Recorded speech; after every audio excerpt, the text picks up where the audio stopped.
Good day to everyone who is watching. Today is 27th October around 11 p.m. And so I have a friend. Okay, it's a guy, and there's this one day he is really busy on his college stuff. He had to do this, he had to do that. He needs to juggle between assignments in that constant moment because tomorrow is the deadline. And he was freaking out. He was really busy. He was really worn out, and you just know that you cannot tweak this guy. You cannot really joke with this guy because he is really hostile and it's really intense. It's really aggressive.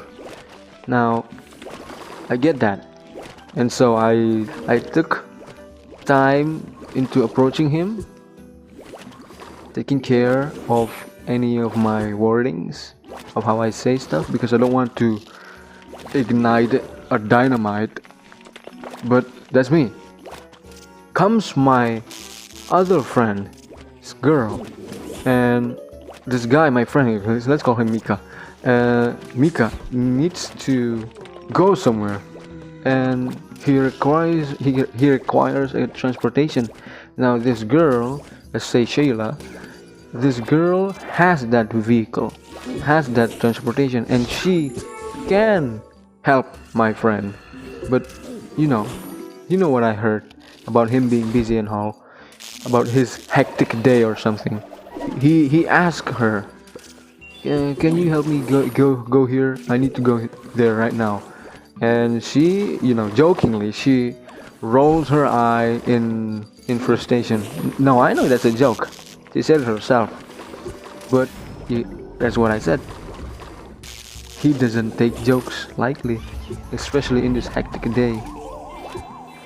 And so what he did, from her treatment, from her interaction, is that he took it very, very personal. He went sulking, even not talking to her. And in that day, she even apologizes in front of the public. And what did he say? He said something like, "Go away from me. I don't need you. I don't even need you anymore." That's what he said. Well, that's what he said according to her testimony. That what she said to me. That's really over the top. But who am I to judge? It is a hectic day. It is a bad day. I would get annoyed as well because she cannot read the room. That's for that day. And so I guess he found other transportation. And the other day after that, she speaks to me about the problem and her testimonies, her experience. Then I went to ask him what the hell happened. He just said, "I was really busy and I need transportation. I cannot joke, and she jokes, so I just don't need her help." That's what he said. Then I noticed to him, I asked him, "Did you lash out on her or saying some bad stuff like you don't need her anymore?" And he said, "No, I never said that." That is interesting. So who am I to trust, right? Maybe I don't need to trust anyone.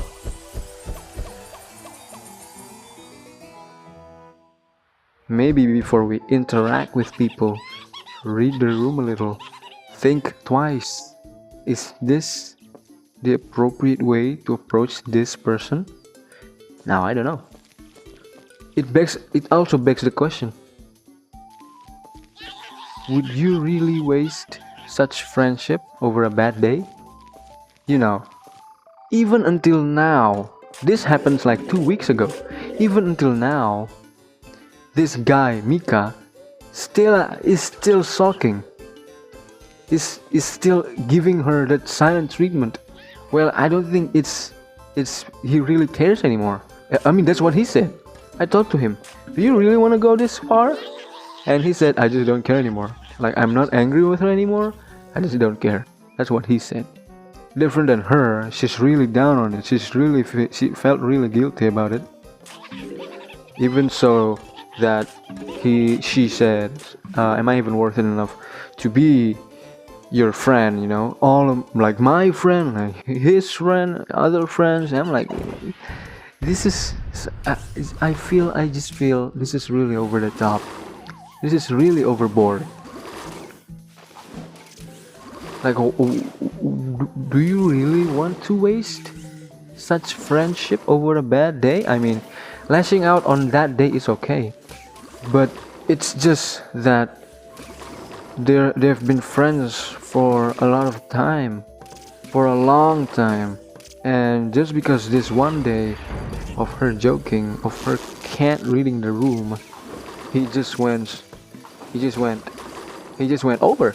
He's just over of everything. My friend talked to him about it as well. He asked him about the joking part. He explains a bit more about the joke. He said he can't really ride any vehicles. Like, he doesn't really like motorcycle. A lot of people know motorcycle, how to drive them, and he doesn't. And he felt like he was belittled by her joking, rolling her eyes and stuff, and grunting. Like, she really displays a frustration. But I don't know. I don't think that's a joke. I mean, that is a joke, but the context of that joke is that she's too tired to care. Like, that's the joke. Oh, here we go again. He's too tired.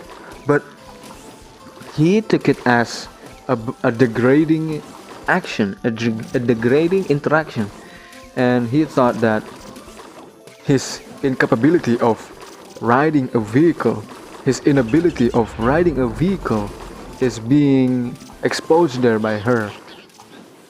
That's what he feels.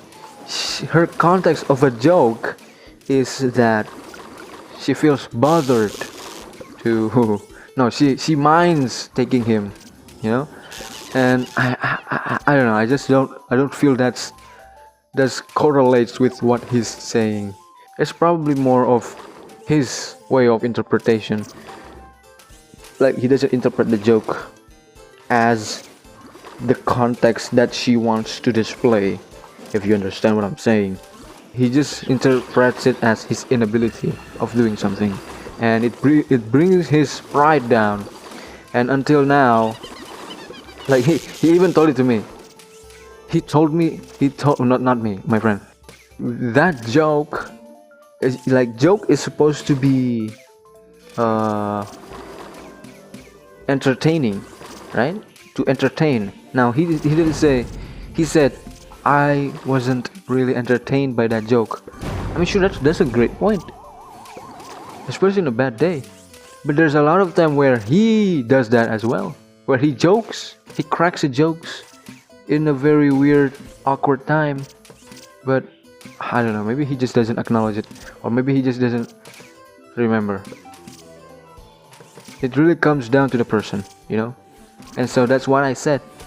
I think we should really take the wheel in thinking twice before saying anything, thinking twice before doing anything. Read the room a little, and not like this goes for both of them. Like, think before you make that joke, or think before you end a lifelong friendship. Like, it's almost 2 years.